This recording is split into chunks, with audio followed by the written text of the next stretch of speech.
This is a story about persisting in negotiations. Now, a while ago, my mum saved up a load of tokens from the Tory graph and got me a half-priced romantic weekend away with my wife. And so my mum saved up the tokens and then she paid the other half. And she said, Chris, you work too hard. Have a weekend away in a hotel. In some ways, it's the last thing I want, actually, because I'm always staying in hotels as I travel around doing my training courses. But anyway, it was a nice hotel. It was in Oxford and it was great. And she said, I'll look after the children and the dog while you're away. So that was all marvellous. The only problem was that on the Friday before the actual weekend, a letter arrived from the hotel saying, Dear Mr. Croft, we're very, very sorry. There's been a mistake involving the Telegraph, and your room is actually better than the one you were supposed to have, but it is slightly more expensive. And it's going to cost you an extra £35. And if you could just bring £35 when you come, it'll all be fine. Now, who thinks I should pay the £35? That's really the question. Because we've already paid a reasonable amount for this weekend away, plus these vouchers, and they can't change the rules with a day to go, can they? Although it was an honest mistake, and it is a better room. Now, when I ask people this on training courses, they usually say to me, no, you shouldn't have to pay that. So I decided I was not going to pay it. Now, then the question is, should I ring them up and say I'm not going to pay it, or should I wait till I get there? Now, that's quite a difficult one. What would you do? Because if I ring them up, there is a risk. It's very difficult to negotiate on the phone, and I generally wouldn't recommend negotiating on the phone because you can't read the body language of the other person. It is easier for them to just say, get stuffed then over the phone. And also, they've still got a whole day to sell my room to somebody else.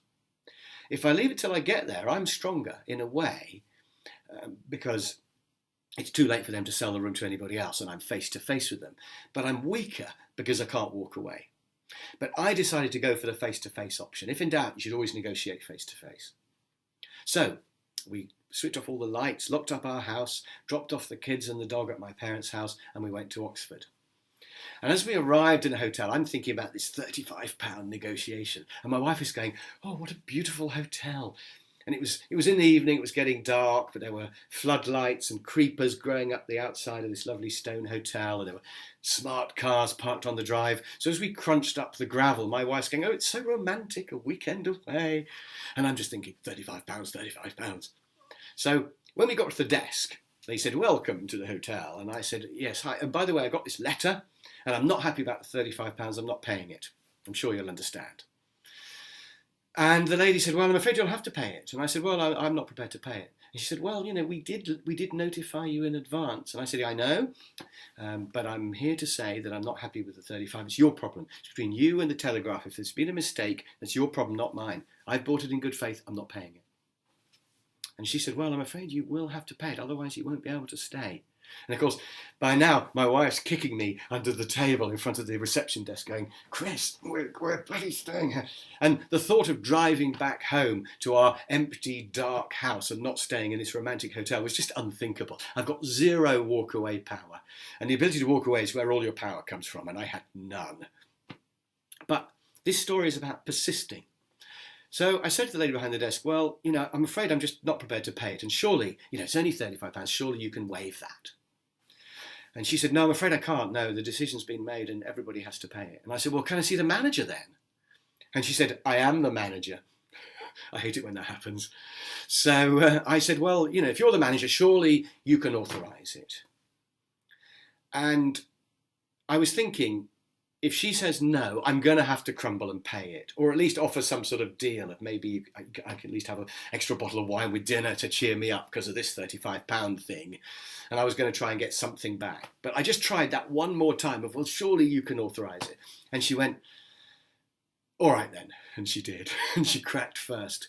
But I had no power, and I knew that. And I knew that if I had to crumble, I would. There was no way I was going to walk away.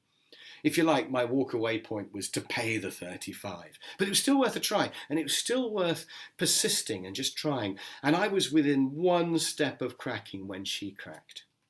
So the moral is, persist quite a few times. You've got nothing to lose. I mean, only boredom and wife getting fed up. But apart from that, you've got nothing to lose by persisting as long as you like. Just keep going, keep going. They're not going to throw you out.